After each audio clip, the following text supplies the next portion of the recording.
Friends, இன்னைக்கு நம்மளுடைய வாகை தமிழா சேனல்ல பார்க்கறது என்ன அப்படின்னா பாகற்காய் புளிக்குழம்பு எப்படி குழந்தைகளுக்கு பிடித்த மாதிரி செய்கிறது அப்படிங்கிறத பார்த்துட்டு அதனுடைய தொடர்ச்சியாக பாகற்காயில் என்னென்ன நற்பலன்கள் இருக்குது அப்படிங்கிறதையும் நம்ம பார்க்கலாம். வாங்க வீடியோக்குள்ளே போகிறதுக்கு முன்னாடி இதுதான் முதல் முறையாக நம்ம வாகை தமிழா சேனலை பார்க்குறீங்கன்னா மறக்காமல் சேனலை சப்ஸ்கிரைப் பண்ணிக்கங்க. சேனலுக்குள்ளார மருத்துவ குறிப்புகளும் பாரம்பரியமான உணவு பழக்கவழக்கங்களையும் பதிவேற்ற செஞ்சிட்ருக்கோம்.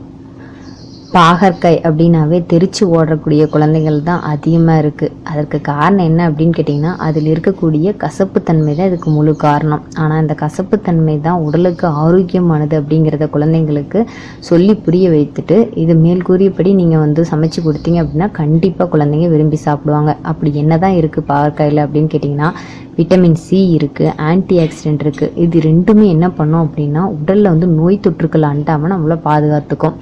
மேலும் பாகற்காய் இலையை நல்லா கொதிக்க வச்சுட்டு தினந்தோறும் சாப்பிட்டுட்டு வந்தோம் அப்படின்னா நம்மளுக்கு நோய் தொற்று அண்டாமல் அது ஆன்டி ஆக்சிடெண்ட்டாக நம்மள உடலில் நோய் எதிர்ப்பு சக்தியை கூட்ட வல்லது எது அப்படின்னா பாகற்காயை சொல்லலாம்.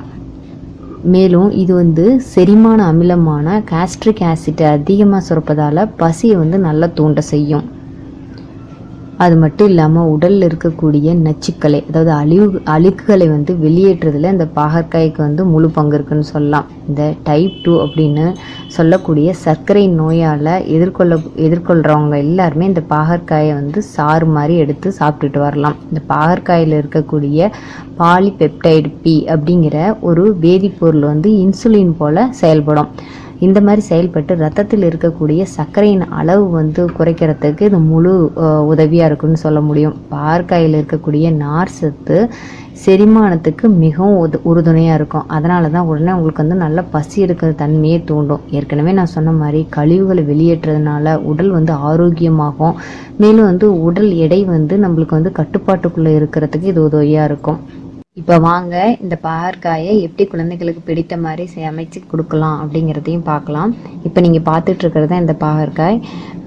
இது நான் ஏற்கனவே சொன்ன மாதிரி கசப்புத்தன்மை நிறைந்திருந்தாலும் இதில் இருக்கக்கூடிய நற்பலன்கள் நிறைய இருக்குது. குழந்தைங்களை தயவு செஞ்சு சாப்பிட வைங்க. இப்போ செய்கிற மாதிரி செஞ்சு கொடுத்தீங்க அப்படின்னா கண்டிப்பாக குழந்தைங்க ரொம்ப விரும்பி சாப்பிடுவாங்க. இப்போ வாங்க இது எப்படி கட் பண்ணலாம் அப்படிங்கிறத பார்க்கலாம். இந்த மாதிரி ரவுண்ட் பீஸ்க்கெலாம் நீங்கள் கட் பண்ணிக்கங்க. கட் பண்ணிட்டு உள்ளே இருக்கக்கூடிய விதை பகுதிகளை எடுத்துருங்க. இந்த மாதிரி ரவுண்டாக கட் பண்ணிங்க அப்படின்னா உங்களுக்கு என்ன பண்ணலாம் அப்படின்னா ஃப்ரை மாதிரி நீங்கள் பண்ணி கொடுக்கலாம். அதாவது இது பாகற்காய் ஃப்ரை மாதிரி பண்ணி கொடுக்கலாம். அதுக்கு இது பயனுள்ளதாக இருக்கும். நான் இப்போ புளிக்குழம்பு தான் செய்வேன். இப்படி அழுத்துனீங்க அப்படின்னா உள்ளே இருக்கக்கூடிய அந்த விதை வந்துடும். நீங்கள் ரவுண்டாக கட் பண்ணிவிட்டு அந்த மாதிரி சமைச்சு சாப்பிட்லாம்.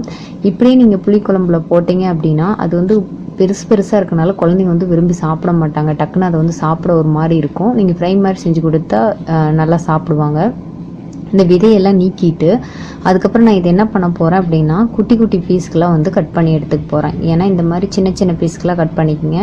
அப்போ தான் அவங்களுக்கு சாப்பிட முடியும். பெருசாக இருந்தால் அவங்களுக்கு அந்த புளிக்குழம்புல இருக்கும்போது சாப்பிட்லாம் அப்படின்னு தோணாது. நீங்கள் சாப்பிடல அப்படின்னு சொல்கிற குழந்தைங்களுக்கு இது எப்படின்னு சொல்லி புரிய வச்சு சாப்பிட வைங்க. கண்டிப்பாக இது இது உடம்புக்கு நல்லது செய்யக்கூடியதுன்னு சொல்லி புரிய வைங்க. இப்போ எப்படி சமைக்கலான்னு வானிலை வச்சுட்டு நான் நல்லெண்ணெய் சேர்க்குறேன். ஏன்னா புளிக்குழம்புனால நல்லெண்ணெய் சேர்க்குறேன். இதுக்கு முன்னாடி நீங்கள் ஒரு நெல்லிக்காய் அளவு புளியை நல்லா ஊற வச்சுருங்க. அதுக்கப்புறம் கடுகு, அதுக்கப்புறம் என்ன பண்ணுன்னா உளுந்து இதனால என்னதுன்னா புளிக்குழம்புனால இதுக்கு என்ன சேர்த்த போகிறோம் அப்படின்னு கேட்டிங்கன்னா கொஞ்சம் வெந்தயம் சேர்த்துக்கலாம். வெந்தயம் சேர்த்தோம் அப்படின்னா இன்னும் கொஞ்சம் டேஸ்ட் ரொம்ப நல்லாயிருக்கும். புளிக்குழம்பு எல்லாத்துக்கும் சேர்த்திங்கன்னா வாசமாக இருக்கும். பயன்படுத்துவது நல்லெண்ணெய் பயன்படுத்துங்க. அப்புறம் தேவையான அளவு கருவேப்பிலை போட்டாச்சு. இப்போ இது கூட நான் சின்ன வெங்காயம், பூண்டு, 2 வரமிளகாய் கட் பண்ணி எடுத்துக்கிட்டேன். சின்ன வெங்காயம் நிறைய போடுற அளவுக்கு இது டேஸ்ட் நல்லாயிருக்கும். அப்போ தான் அந்த ஃப்ளேவரே மாறும். அந்த கசப்புத்தன்மை குறைக்கும்.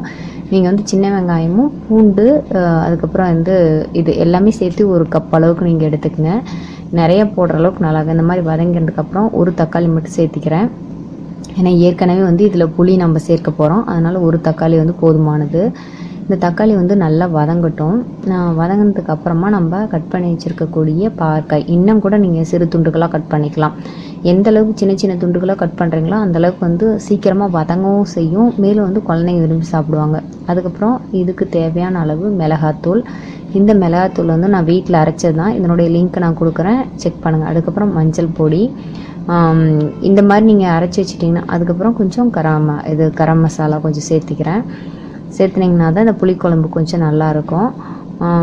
அதுக்கப்புறம் தேவையான அளவு உப்பு, மல்லித்தூள் நான் சேர்த்ததுக்கு காரணம் நான் மிளகாத்தூள் அரைக்கும் போதே அதில் வந்து கொத்தமல்லி நிறைய சேர்த்து அரைச்சிருக்கறனால அதை நான் தனியாக சேர்த்துல.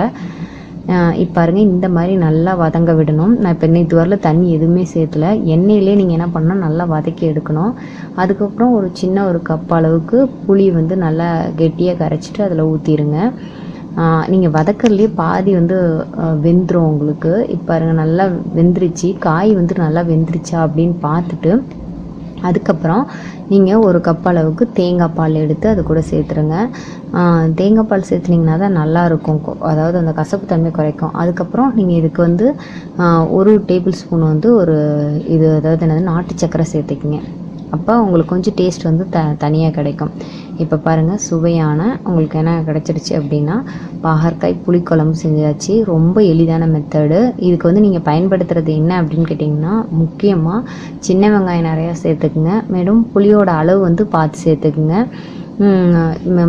உங்களுக்கு வந்து தனியாத்தூள் சேர்த்துக்கலாம். தனியாக உங்களுக்கு வந்து மிளகாத்தூள் இருந்ததுன்னா மிளகாத்தூள் தனியாத்தூள் தனியாக சேர்த்துங்க. நான் ஒன்றும் அரைச்சனால ஒரே மிளகா பொடியை நான் சேர்த்துட்டேன். வெந்தயம் போடும்போது இன்னும் அதில் இருக்கக்கூடிய உங்களுக்கு அதாவது வயிற்றில் புண்ணு இந்த மாதிரி ஏதாவது பிரச்சனை இருந்தால் அதுவும் வந்து உங்களுக்கு நல்லா கிளியர் ஆகிடும். இது சாப்பிடும்போது சிலர் வந்து பார்த்திங்கன்னா வயிற்றில் புண்ணு இருக்கிறதுனால வந்து பார்த்திங்கன்னா எப்போ வந்து வயிறு வந்து பசியை எடுக்காது அவங்களுக்கு. அந்த மாதிரி இருக்கிற குழந்தைங்களுக்கு இந்த மாதிரி வாரத்தில் ஒரு முறை நீங்கள் செஞ்சு கொடுத்தீங்கன்னா கண்டிப்பாக விரும்பி சாப்பிடுவாங்க. நம்ம எந்த மாதிரி செஞ்சு கொடுக்குறோம் அப்படிங்கிறத பொறுத்தாக இருக்குது. கண்டிப்பாக இந்த மாதிரி நீங்கள் குழந்தைங்களுக்கு செஞ்சு கொடுங்க. அதனுடைய பயன்களையும் சொல்லி புரிய வைங்க. கண்டிப்பாக ஃப்ரெண்ட்ஸ், இது ஒரு பயனுள்ள தகவலாக இருக்குதுன்னு நம்புகிறேன். இது உங்களுக்கு பிடிச்சிருந்ததுன்னா மறக்காமல் உங்கள் ஃப்ரெண்ட்ஸ் கூடயும் ஃபேமிலி மெம்பர்ஸ் கூடயும் ஷேர் பண்ணிக்கோங்க. இந்த வாகை தமிழா சேனலை சப்ஸ்கிரைப் பண்ணாமல் இருந்தால் மறக்காமல் சப்ஸ்கிரைப் பண்ணி வச்சுக்கோங்க.